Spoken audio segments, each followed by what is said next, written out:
കുഞ്ഞുചോമിനാസ് and welcome back to another video. ഞാൻ നിങ്ങളുടെ സ്വന്തം എക്സ്ട്രാ കോമിക്. സോ നമ്മൾ ഇന്ന് നോക്കാൻ പോകുന്നത് ദി ബിഗിനിങ് ഓഫ് ദി എൻഡിൻ്റെ season 4 episode 8 Malayalam manhwa explanation ആണ്. ഗൈസ്, നിങ്ങൾ ഈ വീഡിയോ ആദ്യമായിട്ടാണ് കാണുന്നെങ്കിൽ ഇപ്പം തന്നെ ലൈക്ക് ചെയ്യാനും സബ്സ്ക്രൈബ് ചെയ്യാനും നിങ്ങളുടെ കൂട്ടുകാർക്ക് ഈ വീഡിയോ ഷെയർ ചെയ്ത് കൊടുക്കാനും മറക്കണ്ട. പിന്നൊരു കാര്യം, ഇന്ന് തിങ്കളാഴ്ചയാണ് കേട്ടോ. സോ എല്ലാവരും ഇപ്പം തന്നെ ഈ വീഡിയോ താഴത്ത് ഒന്ന് ഹൈപ്പ് ചെയ്യാനും മറക്കണ്ട. നമ്മുടെ ശരീരത്തിലുള്ള ഈ ഒരു റിലേ ഹാർട്ടിൻ്റെ റൂയിൻസ് ഇല്ലേ, അത് ഓരോരുത്തർക്കും ഡിഫറെൻ്റ് ആണ്. പക്ഷേ ഈ മാർക്കിംഗ് കാണിച്ചു തരുന്നത് ഞാനൊരു വ്യൂം പാത്താണെന്നാണ്. അതുകൊണ്ടാണ് എനിക്ക് നിന്നെ പെട്ടെന്ന് ഹീൽ ചെയ്യാനായിട്ട് സാധിച്ചത്. ആർത്തർ, ഇനി നീ നിൻ്റെ റിലേ ഹാർട്ട് ഒന്ന് ആക്ടിവേറ്റ് ചെയ്ത് നെക്സ്റ്റ് സെക്കൻഡിൽ തന്നെ ആർത്തറാട്ടെ അത് ആക്ടിവേറ്റ് ചെയ്യുന്നുണ്ട്. അവളാട്ടെ പതുക്കെ അവൻ്റെ അടുത്ത് വന്നിട്ട് പറയുകയും ചെയ്യും, ഞാൻ നേരത്തെ ഇതൊന്നും ജസ്റ്റ് കണ്ടതേ ഉള്ളൂ, പക്ഷേ ഇത് ശരിക്കും ഫാസിനേറ്റിംഗ് ആണ്. ആ ടൈമിൽ തന്നെ ആർത്തറാട്ടെ അതിൻ്റെ ഫയറും വിൻഡും എർത്തും വാട്ടറും ഇങ്ങനെ പല സാധനം യൂസ് ചെയ്ത് നോക്കും. അടുത്ത സെക്കൻഡ് ആ ഒരു പർപ്പിൾ കളറിലെ ആ ഒരു സംഭവം ഉണ്ടല്ലോ, അത് അവൻ്റെ ശരീരത്തിൻ്റെ ചുറ്റിനും വരും. നീ ഇതെല്ലാം ആസ്വദിക്കുന്നുണ്ടോ? സത്യം പറഞ്ഞാൽ ഇതിനു മുമ്പ് ഞാനിത് നോട്ടീസ് ചെയ്തിട്ടുമില്ല. നീ ഒരു മനുഷ്യനല്ലേ, ഞാൻ നിന്നൊരിക്കലും ബ്ലെയിം ചെയ്തില്ല നീ ഇത് റിലീസ് ചെയ്യാത്തില്ല. സത്യം പറഞ്ഞാൽ ഇത് ഒബ്സർവ് ചെയ്യേണ്ട ഒരു കാര്യമാണ്. പക്ഷെ പഠിക്കുന്നത് അതോട്ട് നോർമലും അല്ല. ഏതർ ബിഹേവ് ചെയ്യുന്നത് മാനേജ് നോക്കാനത്ത് ഫണ്ടമെൻ്റലി ഡിഫറെൻ്റ് ആണ്. നീ ഏതറിനെ മാനിപ്പുലേറ്റ് ചെയ്യാൻ നോക്കിക്കഴിഞ്ഞാൽ അത് നിനക്ക് ഫെയിലിയറിൽ മാത്രമേ എത്താൻ സാധിക്കത്തുള്ളൂ. നീ ഒന്നുകൂടെ ആ ഒരു കപ്പിനെ പറ്റി ഒന്ന് ആലോചിച്ച് നോക്കിയേ. നിനക്കത് കുടിക്കാം, തുപ്പിക്കളയാം, അങ്ങനെ എന്ത് വേണമെങ്കിലും ചെയ്യാം. വാട്ടറിനെ നിനക്ക് എങ്ങനെ വേണമെങ്കിലും ഫൂൾ ചെയ്യാനായിട്ട് സാധിക്കും. പക്ഷേ ആ കപ്പിനെയോ ഏതേലും ആ കപ്പ് പോലെ തന്നെയാണ്, അത് ചുറ്റിനുമുണ്ട്. പക്ഷേ അത് വളരെ ലിമിറ്റഡ് ആണ്. അതിനെ നമുക്ക് അതിന് രീതിയിലൊന്നും യൂസ് ചെയ്യാൻ സാധിക്കത്തില്ല. ഈ വൂം എന്ന് പറയുന്നത് ഇൻഫ്ലുവൻസ് ചെയ്യാറുണ്ട് എല്ലാ ലിവിങ് ബീയിങ്സിനെ. ഒരു ഗ്ലാസ് പൊട്ടാൻ നേരത്ത് അത് നമ്മൾ തിരിച്ചു വെക്കുന്ന പോലെ ഞാൻ നിന്റെ കാലുകൾ റെഡിയാക്കിയെന്ന് മാത്രം. ആ ടൈമിൽ തന്നെ ആർത്തർ പറയുന്നുണ്ട്, അല്ല അതെങ്ങനെ ശരിയാവും? നീ എങ്ങനെയാണ് കയ്യിലേക്ക് ഗ്യാദർ ചെയ്തത്? അതുമല്ല, ഞാൻ വ്യൂം പാത്താണോ? എൻ്റെ ലെഗ് എങ്ങനെയാണ് അപ്പോൾ ഹീലായത്? എടാ നടക്ക്, ഞാൻ പറഞ്ഞു തരാം. സെഞ്ചുറീസോളം വ്യൂത്തിനെ പറ്റി പഠിച്ചതിന് ശേഷമാണ് ഞാൻ അതുമായിട്ടാണ് കിടക്കണമെന്ന് എനിക്ക് മനസ്സിലായത്. സത്യം പറഞ്ഞാൽ ഇത്ര നാൾ കഴിഞ്ഞാലും എനിക്കും കോൺഫിഡൻ്റ് ഒന്നുമില്ല എനിക്ക് നിങ്ങൾക്ക് എങ്ങനെ അത് പറഞ്ഞ് മനസ്സിലാക്കി തരണമെന്ന്. പക്ഷേ എനിക്കത് പഠിക്കണമെന്നുണ്ട്. അതേ കാലത്ത് പുള്ളിക്കാര്യം ചിരിക്കുന്നു. സോ നീ ആദ്യം മനസ്സിലാക്കേണ്ട കാര്യം എന്ന് വെച്ചാൽ നിനക്ക് മാനെ പോലെ ഇത് അബ്സോർവ് ചെയ്യാനായിട്ട് സാധിക്കത്തില്ല. നിനക്ക് മേർലി ഇതിൻ്റെ പ്രസൻസും ഇൻഫ്ലുവൻസും റിയാലിറ്റിയിലുള്ളത് ചേഞ്ച് ചെയ്യാൻ മാത്രമേ സാധിക്കത്തുള്ളൂ. എങ്കിൽ പിന്നെ ഈ കോർ വേണമെന്നില്ലല്ലോ ഇത് ഇൻഫ്ലുവൻസ് ചെയ്യാനായിട്ട്. അങ്ങനെ പറയാൻ പറ്റത്തില്ല. ഒരു ഇൻഡിവിജ്വലിൻ്റെ കോറാണ് അവരുടെ ഫിസിക്കൽ ബോഡിയും ബാക്കിയുള്ള കാര്യങ്ങളൊക്കെ കണക്ട് ചെയ്യുന്നത്. സോ ഇത് മാനിപ്പുലേറ്റ് ചെയ്യണമെന്നുണ്ടെങ്കിൽ ഒരു കോർ അത് ക്രൂഷ്യലുള്ള കാര്യം തന്നെയാണ്. ഒരു സെർട്ടൻ ആയിട്ടുള്ള പോയിന്റ് കഴിയുന്നിടത്ത് നിങ്ങൾ തന്നെ ഈ മാനിനെ ഡിപ്പെൻഡ് ചെയ്യുന്നത് മാറ്റൂ. എന്നിട്ട് നോളജ് മനസ്സിലാക്കി അത് നിങ്ങൾ മുന്നോട്ട് പോകും. സത്യം പറഞ്ഞാൽ ഇത് കോൺഫിഡൻസോ ഫെയ്ത്തോ ഒന്നുമില്ല. നിനക്കറിയാമോ നിനക്ക് എന്തുകൊണ്ടാണ് ഈ ലിമിറ്റഡ് ആണെങ്കിലും ഏതൊരു യൂട്ടിലൈസ് ചെയ്യാൻ പറ്റുന്നതെന്ന് ഒന്ന് ഗസ് ചെയ്യാനായിട്ട് സാധിക്കുമോ? ഞാൻ വിചാരിച്ചത് അത് സിൽവിയുടെ വില്ല് കൊണ്ടായിരിക്കും. അതങ്ങനെയല്ല. പക്ഷേ അതിന് മറ്റൊരു റീസൺ ഉണ്ട്. അതെനിക്കൊന്ന് ആലോചിക്കാൻ പറ്റുമോ? അത് ഞാൻ 4 എലമെൻറ്റ് മാനിപ്പുലേറ്റ് ചെയ്യുന്നുണ്ടാണോ? പ്രിസൈസ്ലി അത് തന്നെയാണ് കാര്യം. ആ 4 എലമെൻറ്റ് ഫണ്ടമെൻ്റലായിട്ട് നിനക്ക് യൂസ് ചെയ്യാൻ പറ്റുന്നതുകൊണ്ട് തന്നെ നിനക്ക് ആ വാട്ടറായിട്ടല്ല, പകരം ആ ഒരു ഗ്ലാസ് കപ്പായിട്ടാണ് നിനക്കെല്ലാം കാണാൻ സാധിക്കുന്നത്. ആർത്തർ, നിനക്ക് നന്നായിട്ട് ഇത് മെയിൻറ്റെയിൻ ചെയ്യാൻ പാടാന്ന് എനിക്ക് മനസ്സിലായി. നിനക്കത് റിലീസ് ചെയ്യാവുന്നതാണ്. ആ സമയത്ത് തന്നെ ആർത്തർ അവൻ്റെ റിലം ഹാർട്ട് ഉണ്ടല്ലോ അതങ്ങോട്ട് റിലീസ് ചെയ്യുന്നുണ്ട്. മിറേ, അപ്പോൾ താങ്കൾക്ക് എന്നെ സഹായിക്കാൻ പറ്റുമോ? ഞാൻ ഏതറിലാണ് ഏറ്റവും സ്യൂട്ടബിൾ ആയിട്ടുള്ളതെന്ന് എനിക്കൊരിക്കലും അത് പ്രെഡിക്റ്റ് ചെയ്യാനായിട്ട് സാധിക്കുന്നില്ല. നീ 4 എലമെൻറ്റ് പോസസ് ചെയ്യുന്നുണ്ട്. അതിലുപരി നിനക്ക് ഡ്രാഗൺ വില്ലുണ്ട്, ഒരു റിലം ഹാർട്ട് ഫിസിക്കുണ്ട്. പക്ഷേ എന്തൊക്കെ വന്നാലും നീ ഒരു മനുഷ്യൻ തന്നെയല്ലേ? എനിക്ക് മനസ്സിലായി. പക്ഷേ ഒരു കാര്യം പറയാൻ പറ്റും, എനിക്ക് അത്ര ഉറപ്പില്ല നിനക്ക് ടൈമിനെ മാനിപ്പുലേറ്റ് ചെയ്യാൻ പറ്റുമെന്ന്. പക്ഷേ സിൽവിയുടെ വില്ലും ബാക്കിയുള്ള കാര്യവും നീൻ്റെ എല്ലാ ഓവറോളൊക്കെ വെച്ച് നോക്കാൻ നേരത്ത് നീ ചിലപ്പോൾ സ്പേഷ്യത്തിൽ ഒരു ജീനിയസ് ആകാൻ വഴി കൂടുതലാണ്.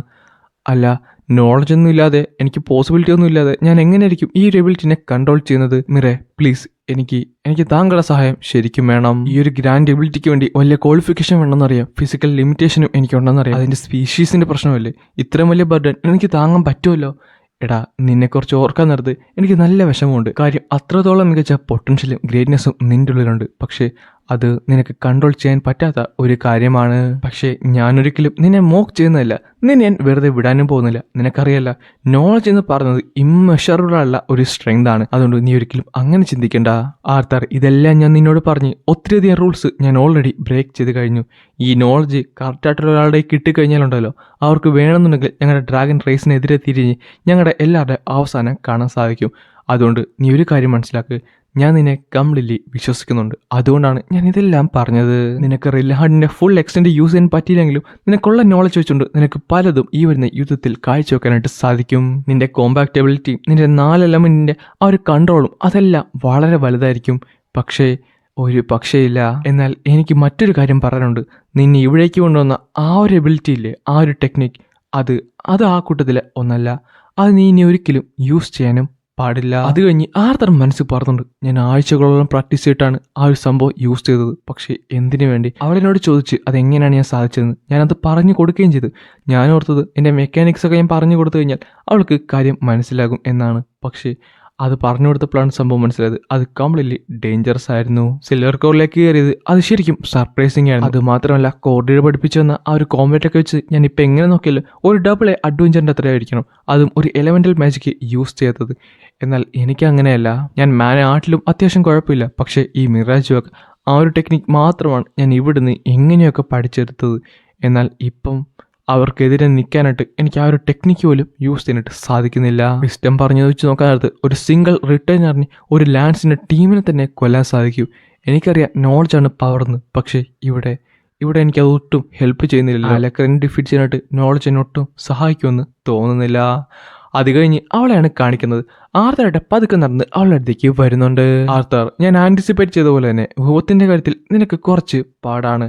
അതെനിക്ക് മനസ്സിലായി. പക്ഷേ ഈ ഡാമേജ് എന്തായാലും എനിക്ക് അറ്റ്ലീസ്റ്റ് ഇപ്പോൾ ഒന്ന് നടക്കാനെങ്കിലും പറ്റുന്നുണ്ടല്ലോ. അതെന്തായാലും നല്ലതല്ലേ. കാര്യം വിശ്വത്തിനോട് ഞാൻ കുറച്ചുകൂടെ സമയം ആവശ്യപ്പെട്ടിട്ടുണ്ട്. ഞാൻ നിന്നെ ട്രെയിൻ ചെയ്യാനായിട്ട് പോകുവാണ്. സമയം നമുക്ക് ഒട്ടും തന്നെ ഇല്ല. പക്ഷേ നോളജ് അത് ഞാൻ മാക്സിമം നിന്നിലേക്ക് പകരും. നീ ഒരു മനുഷ്യനാണ്.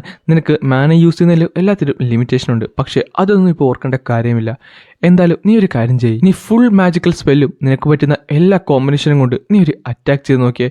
ഈ ടൈമിൽ തന്നെ ആർത്തർ ഒരു ഫൈറ്റിംഗ് സ്റ്റാൻസിലേക്ക് മാറിയിട്ടുണ്ട്. നിന്റെ റൈറ്റ് ഹൈയിലേക്ക് വാട്ടർ കംപ്രസ് ചെയ്ത് അത് സ്പിയർ ആക്കി യൂസ് ചെയ്ത് പിന്നെ വിന്നിന്റെ സഹായത്തോടു കൂടി അതിൻ്റെ അറ്റാക്ക് ചെയ്യാനല്ലേ പോണത്.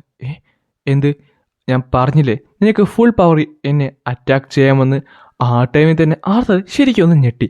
എന്നിട്ട് അടുത്ത സെക്കൻഡ് അവൾ എന്തോ ഒരു സാധനം യൂസ് ചെയ്യും. എന്നിട്ട് പറഞ്ഞു, നീ ഗ്രൗണ്ട് റപ്പിച്ചത് താഴെ കൂടെ എന്നെ അറ്റാക്ക് ചെയ്യാനല്ല വരുന്നത്. അതെന്തായാലും നല്ലൊരു ഐഡിയ തന്നെയാണ്. പക്ഷേ അതൊരിക്കലും ഞാൻ പ്രിഫർ ചെയ്യുന്നില്ല. എൻ്റെ ഗ്രാസൊക്കെ പോകത്തില്ലേ? അല്ല, അതെങ്ങനെ? സത്യം പറഞ്ഞാൽ ഇതൊരു എബിലിറ്റി ഒന്നുമില്ല. അത് നിനക്കും ഉള്ള കാര്യം തന്നെയാണ്. അത് ഞാൻ നിനക്ക് പറഞ്ഞു തരാം. അങ്ങനെ ദിവസങ്ങൾ കടന്നുപോയി, ആഴ്ചകൾ കടന്നുപോയി. ഞാൻ എൽഡർ മിറയുടെ കൂടെ ഇരുന്ന് ട്രെയിൻ ചെയ്തുകൊണ്ടേയിരുന്നു. ആർത്തർ, ഈ സ്പെല്ലിനെ പറ്റി നീ ആലോചിക്കേണ്ട.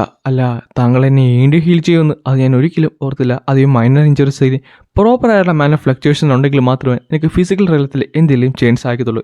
ഇങ്ങനെ സംഭവിച്ചു കഴിഞ്ഞാൽ പിന്നെ അറിയാമല്ലോ. അത് മാത്രമല്ല, ഒരു സെർട്ടൈൻ ഉള്ള ത്രെഷോൾഡ് കഴിഞ്ഞു കഴിഞ്ഞാൽ പിന്നെ ഏതർ യൂസ് ചെയ്യുന്നത് ഒരു കോസ്റ്റുമായിട്ട് മാത്രമേ വരത്തുള്ളൂ. അതുകൊണ്ട് തന്നെ എനിക്ക് നിന്റെ മൈനറായിട്ടുള്ള ഇഞ്ചുറീസൊക്കെ ഹീൽ ചെയ്യാനായിട്ട് സാധിക്കും. പക്ഷേ നിന്റെ ലൈഫ് സസ്റ്റെയിൻ ചെയ്യാൻ അതെന്നെ കൊണ്ട് സാധിക്കുന്ന കാര്യമല്ല. ആർത്തർ, നീ ഒരു കാര്യം ആലോചിച്ച് ചോദിക്കോ.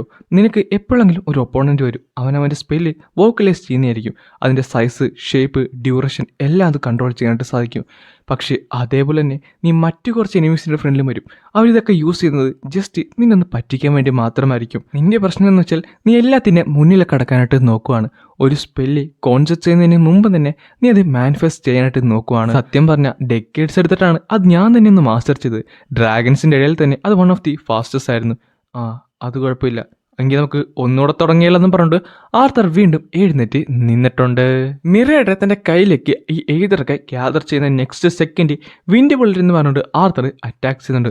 സോ നിനക്ക് മനസ്സിലല്ലേ, അടുത്ത സെക്കൻഡ് തന്നെ ആർത്തർ ഒരു ഹ്യൂജ് ആയുള്ള എർത്ത് ബേസ് അറ്റാക്ക് ചെയ്തിട്ട് അവളുടെ പുറകിലേക്ക് വരാൻ പോയപ്പോൾ പെട്ടെന്നായിരുന്നു അവൻ്റെ പുറകിൽ കൂടെ ഒരു കഷ്ണം അവൻ്റെ തലയെ ഉന്നം വെച്ച് വന്നത്. ആർത്തൻ്റെ തലയുടെ തൊട്ട് പുറകിലെത്തിയപ്പോൾ പെട്ടെന്നൊരു കൈ വന്ന് അത് പിടിക്കുന്നുണ്ട്. അത് വിസ്റ്റമായിരുന്നു. എന്നിട്ട് അത് പൊട്ടിച്ച് കളഞ്ഞിട്ട് പറഞ്ഞു, എന്നോട് ക്ഷമിക്കണം, പക്ഷേ നമുക്കിനി അധികം സമയമൊന്നുമില്ല. നെക്സ്റ്റ് സെക്കൻഡിൽ തന്നെ അവൻ നിര താഴത്തേക്ക് മുട്ടുകുത്തി.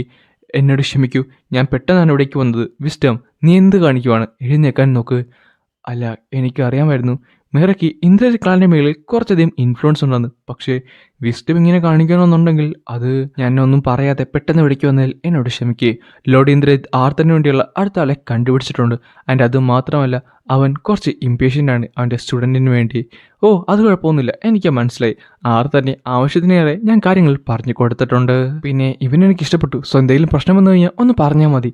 ഇപ്പോഴാണെങ്കിലും അപ്പോഴാണെങ്കിലും ഞാൻ റെഡിയാണ്. അതൊരിക്കലും കുഴപ്പമൊന്നും കാണത്തില്ല. ആർത്തർ, ഞാൻ നിനക്ക് പറഞ്ഞു തരുന്ന കാര്യങ്ങളെല്ലാം ഓർമ്മയുണ്ടല്ലോ. നീ നിന്റെ റിയൽ ഹാർട്ട് നന്നായിട്ട് പ്രാക്ടീസ് ചെയ്ത് തരണം. ഉറപ്പായിട്ടും.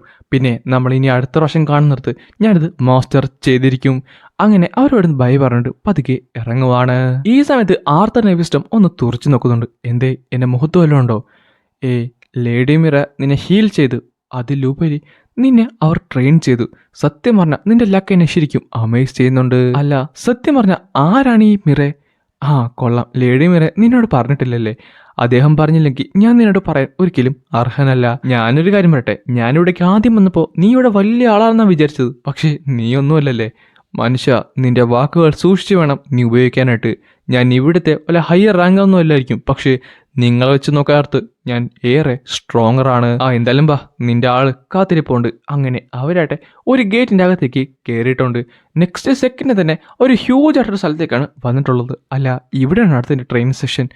സോ ഇതാണല്ലേ ഡിക്കാത്തന്റെ ഹീറോ ആകാൻ പോകുന്നത്, വിട്രയുടെ എതിരെ മത്സരിക്കാൻ പോകുന്നതെന്ന് പറഞ്ഞിട്ട് മുകളിൽ ആരൊരാൾ നിന്ന് സംസാരിക്കുന്നുണ്ട്. നെക്സ്റ്റ് സെക്കൻഡ് തന്നെ ആ നേരെ താഴത്തേക്ക് ചാടിയിട്ടുണ്ട്.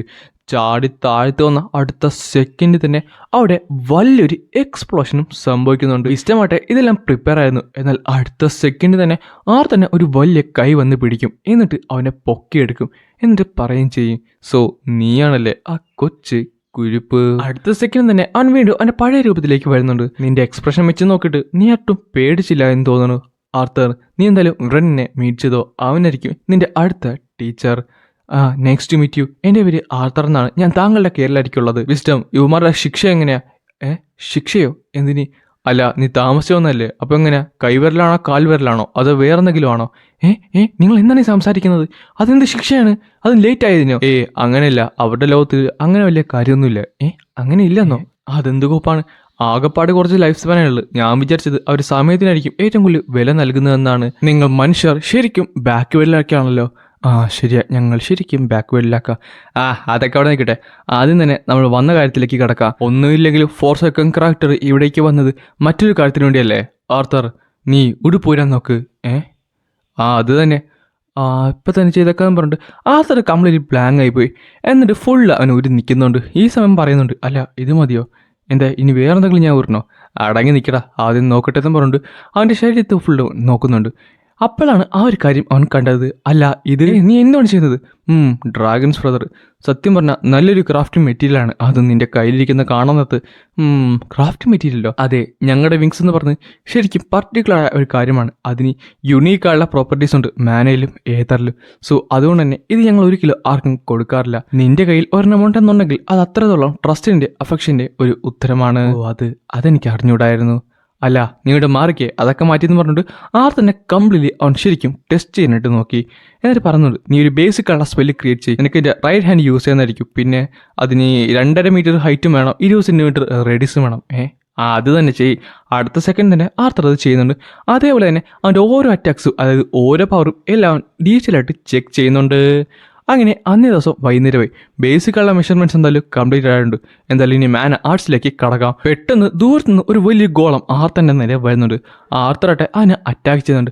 പക്ഷേ ഈ സമയത്ത് തന്നെ പുറകിൽ കൂടെ മറ്റൊരെണ്ണം വരിക. ആർത്തർ അതിനെ അറ്റാക്ക് ചെയ്തിട്ട് പോകുന്നുണ്ടെങ്കിൽ ഇത് ബാക്കിൽ കൂടെ ഒന്ന് അവനെ തട്ടി താഴ്ത്തിടുകയും ആ ഒരു അറ്റാക്ക് മിസ്സാകുന്നുണ്ട്. കൊള്ളാം, നീ അങ്ങനത്തെ ഒരുത്തനായിരുന്നല്ലേ. പിന്നെ ഒരു കാര്യം എനിക്ക് പറയാനുണ്ട്. പിന്നെ ഞാൻ കൂടുതലും കംഫർട്ടായിട്ടിരിക്കുന്നത് ഫയറിലും വാട്ടറിലും പിന്നെ എലമെന്റൽ സ്പെൽസിലുമാണ്. വാട്ടർ എലമെന്റ് കുറച്ച് ലാഗ് ചെയ്യുന്നുണ്ട്. അത് ഞാൻ നോക്കിക്കോളാം. നിനക്ക് എത്ര വയസ്സായി? എനിക്ക് 15. കുഴപ്പമില്ല, 15 അല്ലേ? എന്തായാലും കുറച്ചുകൂടെ ടെസ്റ്റ് ചെയ്യണം. ഇനി എനിക്ക് ലോങ് റേഞ്ച് നോക്കാമെന്ന് പറഞ്ഞിട്ട് അടുത്ത സെക്കൻഡ് തന്നെ അവിടെ ഫുള്ള് കുലുങ്ങാൻ തുടങ്ങും. പിന്നെ നോക്കുന്നേർത്ത് ആ ഒരു മലയുടെ ചുറ്റിനും ഒത്തിരിയധികം ഗോളംസ് സ്പോൺ ആയിട്ടുണ്ട്. ഇത്രയധികം ഗോളംസോ നിനക്ക് എത്ര എണ്ണം കൊഞ്ചർ ചെയ്യാൻ സാധിക്കും? ഇത്രയും സൈസ് അല്ലെങ്കിൽ വേണമെന്നുണ്ടെങ്കിൽ കുറച്ചധികം 1000 കൂടെ എനിക്ക് ചെയ്യാൻ പറ്റും. നിനക്ക് എന്തായാലും നിന്റെ ഫുൾ പവർ യൂസ് ചെയ്യാൻ കേട്ടോ. അങ്ങനെ പറഞ്ഞിട്ട് ആർത്തർ അതിൻ്റെ റെയിൻ ഹാർട്ട് ഫോമിലേക്ക് മാറിയിട്ടുണ്ട്. എന്നിട്ട് ചാടി ആ ഗോളംസായിട്ട് ഫൈറ്റ് ചെയ്യാൻ തുടങ്ങിക്കൊണ്ടാണ് ഈ ഒരു ചാപ്റ്റർ ഇവിടെ അവസാനിക്കുന്നത്.